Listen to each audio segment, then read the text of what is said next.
Today we are producing more than 3 million pages, including more than 2,000 videos and 180,000 images. Donkey of the Day for Monday, February 2nd goes to all the unserious journalists, all the unserious people who just ran with the Pusha T, Eminem, and Jay-Z are in the Epstein files. And Jay-Z were in London living it big time back in like '88. I dabbled in crazy way without rap. I was crazy straight. Partner, I'm still spending money from '88. Jay-Z and Pusha T's names have come up in the new Epstein file leaks. That is crazy. It's like his name just keeps popping up here and there every time there's a new Epstein leak. And also as well, Pusha T, such a random name to be caught up in like these Epstein links and everything. Like Pusha T out of all people is just the least like person we were expecting to be named in these leaks. But yeah, somehow his name has popped up. A victim has come forward saying that she recognized Pusha T like once she awoke from a coma or something like that. We'll read through all of that, we'll get through that and see exactly what she saw and how Pusha T comes up into this and how Jay-Z comes up into this as well. Again, his name has popped up in these leaks like numerous times over the past 4 or 5 years. Obviously with Diddy going to prison as well, people were just like, they were sort of waiting for Jay-Z to get caught up as well, and like that whole mix-up, especially in the celebrity culture, celebrity lifestyle, whatever. They all seem to have like a shady past, a shady background. But yeah, his is well documented.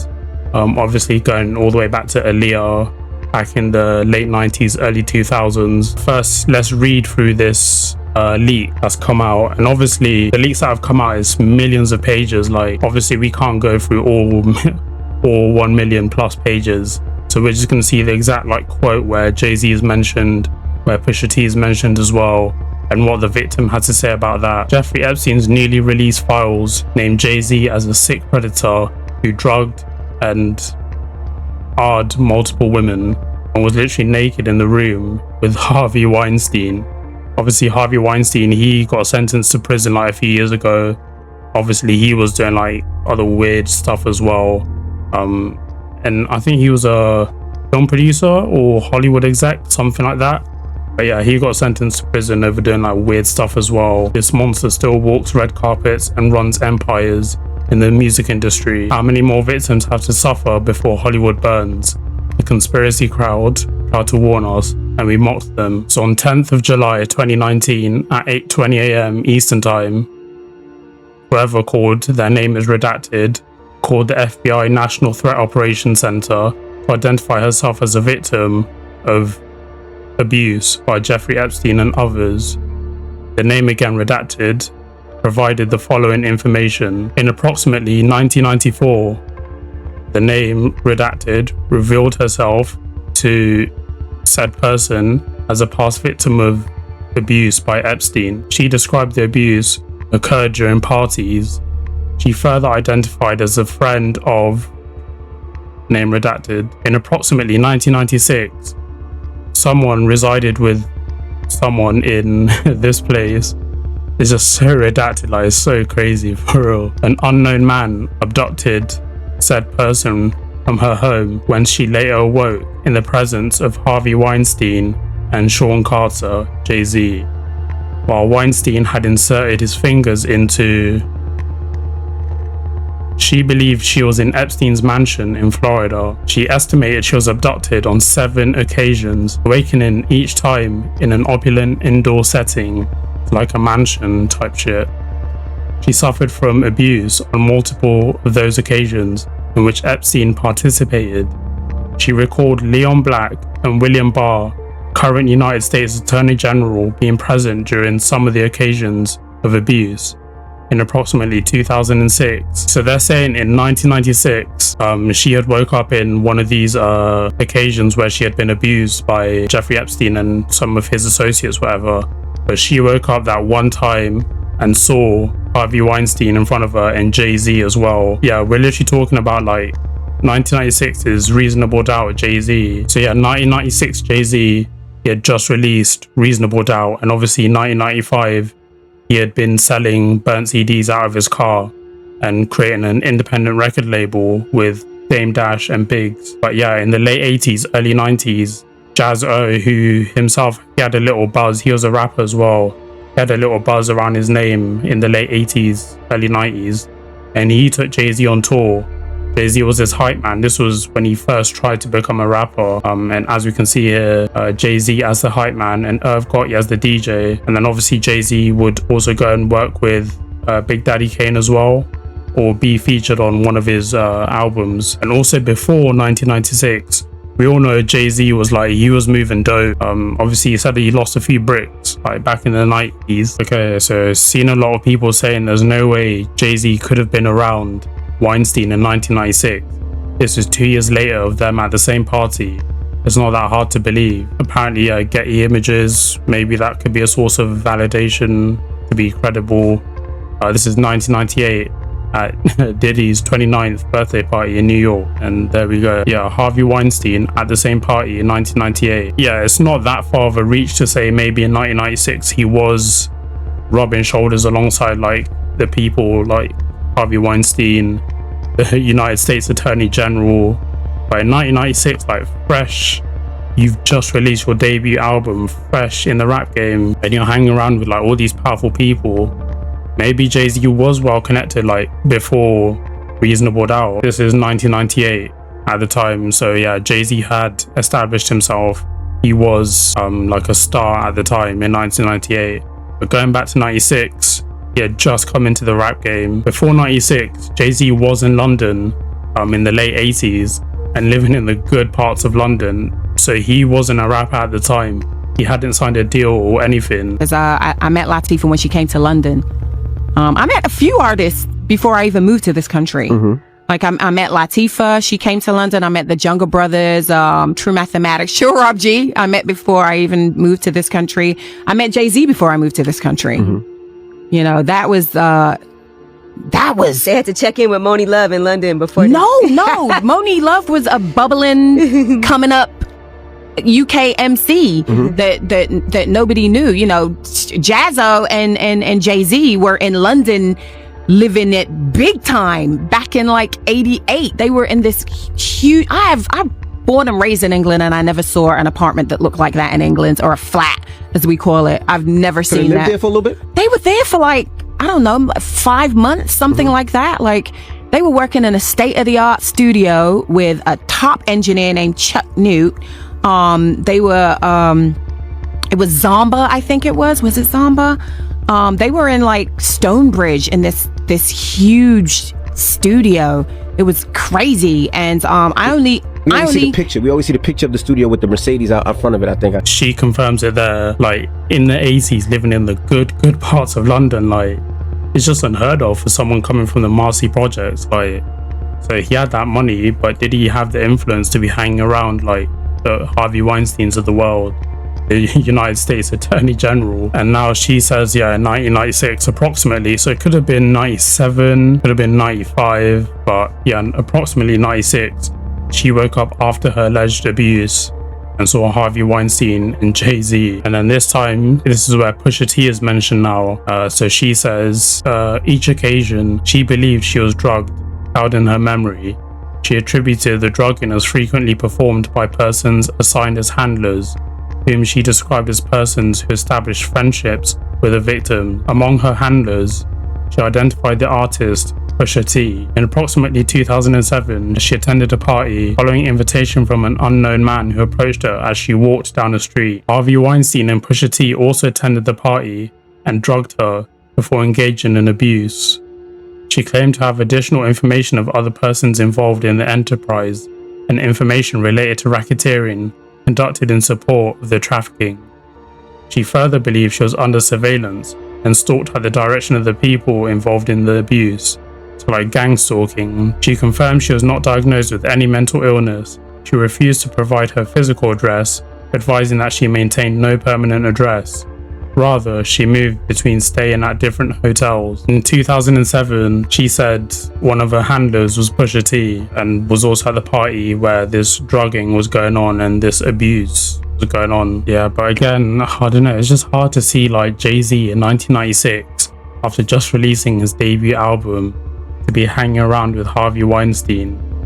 and the US Attorney General in 1996. Okay, we also know about like Jay-Z's sketchy past as well. Obviously him and Aaliyah. So this is him in 96. Obviously, yeah, just taking a picture with a 15-year-old Aaliyah, whatever. But at the time, like, he was rumored to have dated Aaliyah like a few years later. I think maybe 98, 99. We'll have a look at that. But he was rumored to be dating Aaliyah, and obviously the huge age gap, like 11 years. And then obviously we've seen like years later, he did the same like high key with Beyonce. This interview with Choke, No Joke, talking about the tension between Dame Dash and Jay-Z, starting when Jay-Z was like first meeting Aaliyah and when he first started dating her. People didn't know Jay-Z and Dame had a rift going on. Ultimately, it was over women. You know what I'm saying? Aaliyah, you know what I'm saying? Quite frankly, that was it. Dame kept going behind Jay and messing with his broads. You know what I'm saying? Aaliyah wasn't the only one, right? You mean Jay kept going behind Dame? No. Dame kept going behind Jay. Aaliyah was Jay-Z's girl first. Oh, damn. Wait a minute. I think I did hear. Oh, that's a fact. Damn. Well, I'll be damned. I could show you pictures of Jay-Z and Aaliyah when they was together. Case in point, 2000, and Lil' Kim had an album release party at the Puck Building. Jay-Z and Aaliyah came in together. This is too much. Scotch and water, please. Go ahead. Damn. Right? Jay and Aaliyah came in together as a couple, right? Okay. I go up to them, because like I said, I've been doing this since VHS. I put out independent VHS, drove across the country, New York, Houston, LA, wherever, to all the one stops we used to have back then when I was doing my tunnel thing. And I was selling them $1,000 a box wholesale. Then the format changed over to DVD, so on and so forth. Then it went to MP3s, so on and so. Right. But getting back to 2000, the Puck Building, Lil' Kim had an album release party. Jay came in with Aaliyah. I went over to them to interview them, right? Jay said, yo, yeah, you could do it, but do it separate. You know what I'm saying? Because he didn't want the world to know Aaliyah was his chick, right? Why not? Jay's always been private like that. Even when he was dating Beyonce, it was a secret. You know what I'm saying? I'll get to that next, right? So you can ask Johnny Nunez to take the pictures. I could show you video and I could show you Johnny Nunez pictures. You'll see the pictures. Johnny took them together, but when Mr. Excitement was my host at the time, we interviewed Aaliyah and Jay-Z, but we did it separate. So it wasn't them doing it together as a couple. You know what I'm saying? It was different from Nas running around with Khalees and they do interviews together. You know what I'm saying? Jay would do his, he just was private like that. You know what I'm saying? For whatever reason, maybe because he had other chicks, who knows, right? So like when we finish, I'll show you the pictures of them together, right? And then for all y'all that want to Google it, Jay-Z and Aaliyah at the Puck Building. Jay-Z got on the Golden State, Golden State NBA team. The Warriors? The Warriors. Yeah. He got on the Golden State Warriors jersey, blue and gold. When you see that, you'll see pictures of him and Aaliyah together. Yeah, so he said that this was in the year 2000 when he interviewed them separately. So Aaliyah would have been 19, he would have been 30. Looking at it from like a moral standpoint, from just a logical standpoint as well, like that is a high key, like a huge age gap. What does a 30-year-old have in common with a 19-year-old? Apart from, okay, yeah, music, whatever, but I don't know, it's just weird when you think about it. An 11-year gap, like that is huge. But again, each to their own. And then Dame Dash, he talks about his relationship with Jay-Z like turning sour after Jay-Z started dating Aaliyah. And again, Dame Dash, he's not a saint in any way as well, because he was also messing with Aaliyah as well. And again, I think he's older than Jay-Z by a year or so, maybe a few years.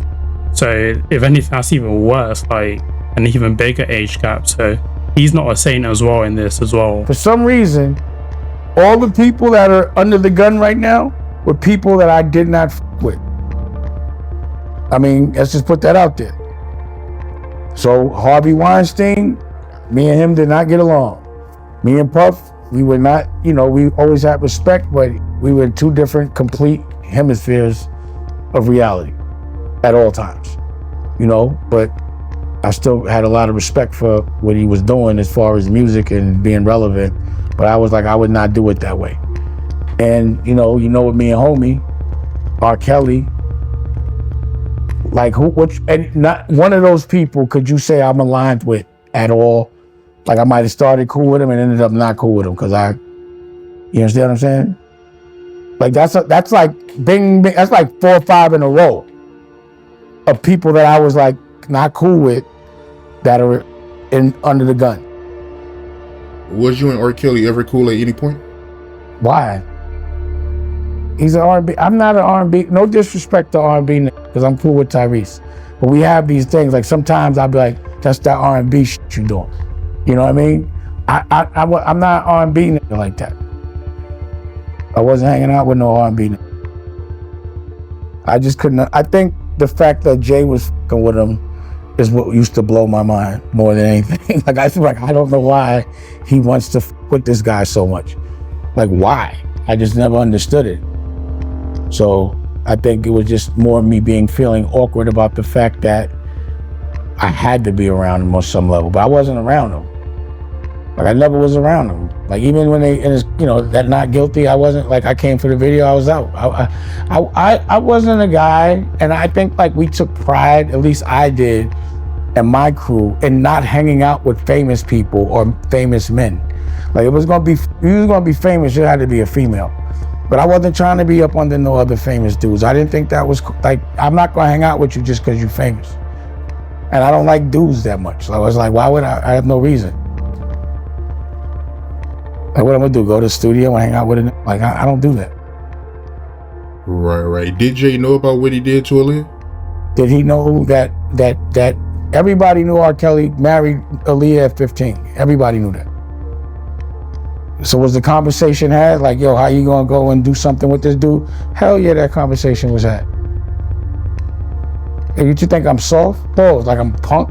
That didn't happen. I was like, yo, how you gonna do a project with my motherfucking girl? We had the conversation.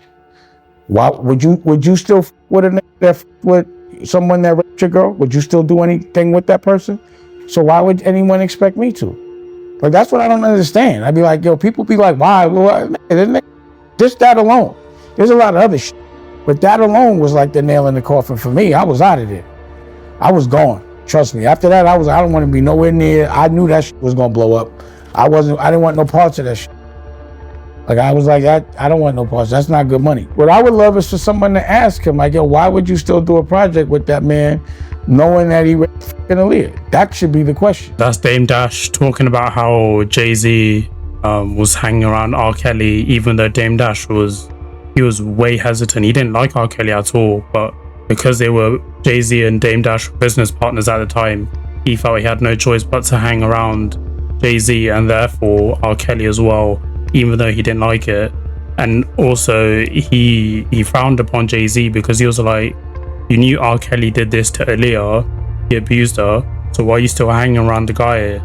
Like, is that not weird to you, like, type shit?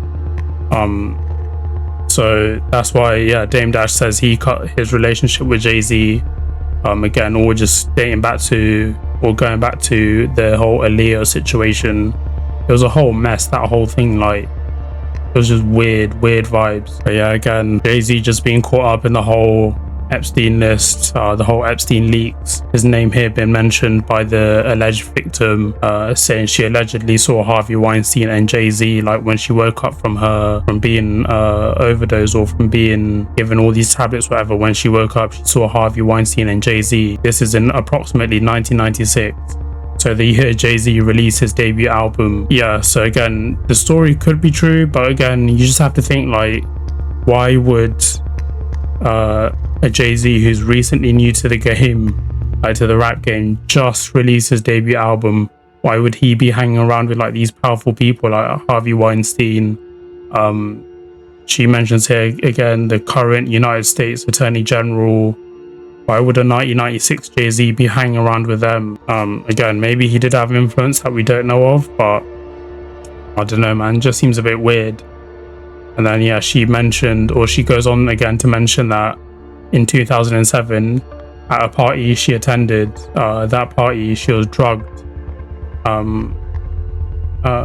It says here, yeah, Weinstein and Pusha T also attended that party in 2007 and drugged her before engaging in more abuse. So she's saying one of her abusers was Pusha T in 2007.